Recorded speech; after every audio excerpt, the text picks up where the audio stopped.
If you look into the forest at night, it may look back at you.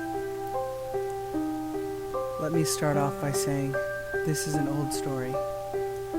It's a story from my childhood. I used to live in a very isolated town. This town was very old world. Not old world in terms of technology, but in terms of belief, practice, and tradition. I've never seen anywhere equal to it. One particularly stringent belief was that one was to never look into the woods at night. It was a very simple understanding that all the adults in town had agreed to be vehemently adhered to. The belief in this practice was equally as simple. The idea was, if you stare into the woods, something may stare back. The adults seemed to find this reason perfectly acceptable. Their children had it driven into their heads. You mustn't stare into the woods at night. Fortunately, while the adults of the town seemingly understood the motive behind this, their children, however, were never taught the reason why people feared what may stare back. This was yet another one of those beliefs and practices that our town just accepted. To leave the children in the dark about the entire reason they were supposed to fear what gazes from the dark in the first place. Naturally, the children grew curious. They tried asking why they are to fear what gazes from the dark. But this didn't change anything.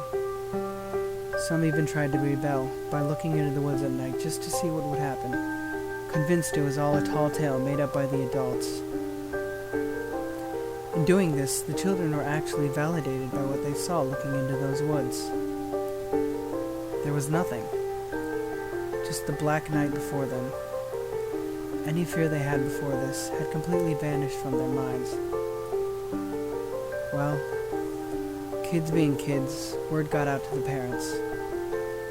Those who had stared into the woods were strictly punished. Most were beaten for their misdeeds. No matter the children's reasoning, the adults did not move from their belief of what gazes from the darkness in the woods. Many of the children in return had equally learned nothing from their harsh punishments. Consensus was reached among the children. If they had, in fact, learned but one thing from this ordeal, it was that the adults knew the thing that gazes from the dark doesn't always return to gaze.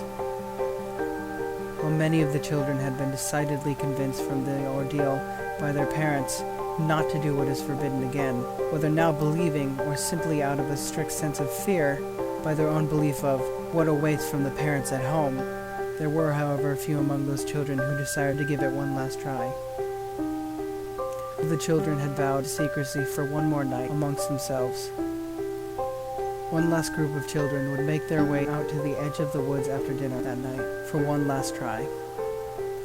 And then, if nothing happened, they would forget about it, content knowing that they were secure in the belief that there was no real danger to fear from within those woods, and it was just a myth perpetuated on lies. Well, sunset came, and one final group of children headed out to the edge of the woods, heads down all the way to the tree line, standing there, till it was finally dark. In unison, they raised their heads, piercing their vision far into the darkness of the woods as they could possibly perceive. And there was nothing. It was just black. Complete darkness.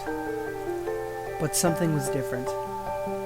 A feeling. A feeling of fear.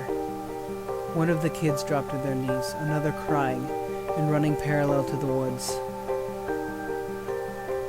The last three took off straight to their homes at various speeds. They could feel it. The eyes, the gaze, the imminent death that surrounded them. These children were found out mere minutes after returning home. The parents could feel it too. The parents could see it in their children's eyes. The same change they had once seen in their own. But this time it was different. The woods had co-signed their deaths. Everyone knew these children could no longer stay. The gaze had not forgiven this generation of children as it had the last. 5 children had left to gaze into the woods at night. 4 of those children had made it back home. But there were many others that night who had gazed into the woods.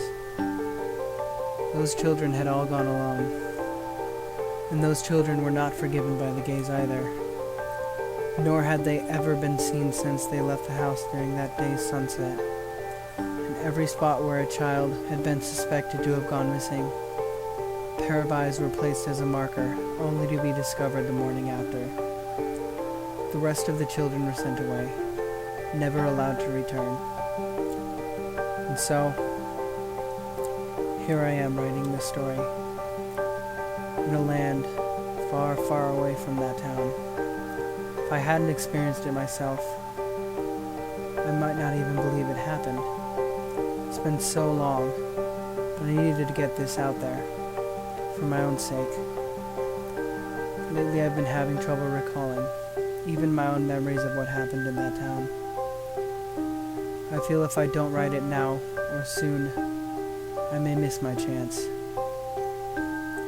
The gaze in the darkness never forgave us on that night. It didn't forget us. It didn't forget us. I can feel it again. It was never too great a feeling that I couldn't manage to swallow it back in.